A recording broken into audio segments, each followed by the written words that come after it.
Hello, Year 9. This is your RS prep for this week. I would like you to write me your own version of the story of Job from the Bible. This is a story which helps Christians to understand the nature of suffering and the nature of God's relationship with man. I'm going to start by telling you my version of the story. Your job is then to write your own version of the story in your exercise books. The story goes something like this.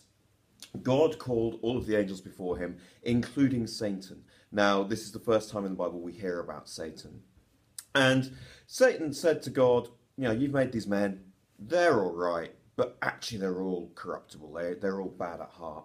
And God said, nah, there's this one guy, Job. He's an amazing guy. He's got all the servants, he's got all the animals, he's got a lovely wife, a lovely house, he's really wealthy, he's got fantastic children, and he is a total upstanding citizen.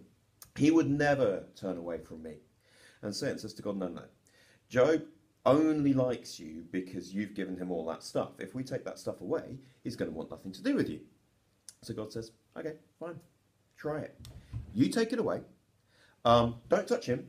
Don't hurt him. He's got to live. But you take all his stuff away and see what he does. Satan likes a challenge. So he goes down to earth. And the first thing he does is he sends a lightning storm and a bunch of raiders, robbers, other tribesmen to kill all of Job's animals. So he's got no income anymore, and most of his servants as well. And so a servant comes around to Job and says, there's been this lightning strike, there's been this attack, all your animals are dead, all your servants are dead, only the only one is left.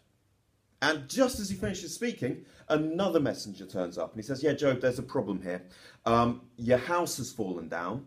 It's fallen down on all of your children, so you have no house and you have no children left. They're all dead.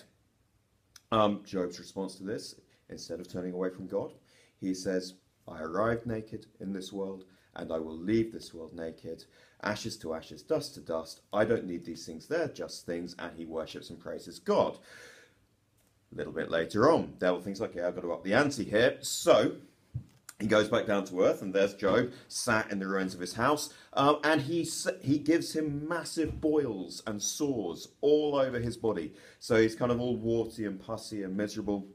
And Job is sat there in the ashes, and he picks up a broken piece of pottery to scratch the boils.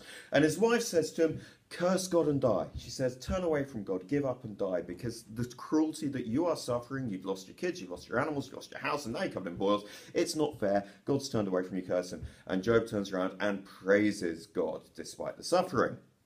And then, a little bit later, some of Job's friends turn up, and initially they're really sympathetic, say, you've had it hard, mate, haven't you? And then they start saying to him, well, actually, no, maybe you've done something really wrong, because God must be punishing you for something. What have you done wrong? And Job says, actually, do you know what? I've done nothing wrong. Sometimes we just suffer. That doesn't mean God has turned away from us. God loves us all. This is just human suffering, but we will be rewarded in the afterlife. And at this point in time, God says, okay, enough's enough. He's not going to turn away from me. And he rewards him doubly. So he gives him back twice as many sheep and cows and animals as he ever had. He has another 10 children.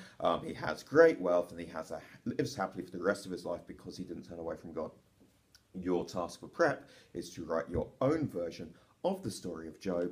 And for some of you, I'd also like you to explain what the story of Job teaches Christians about suffering. Thank you for watching. I look forward to seeing your piece.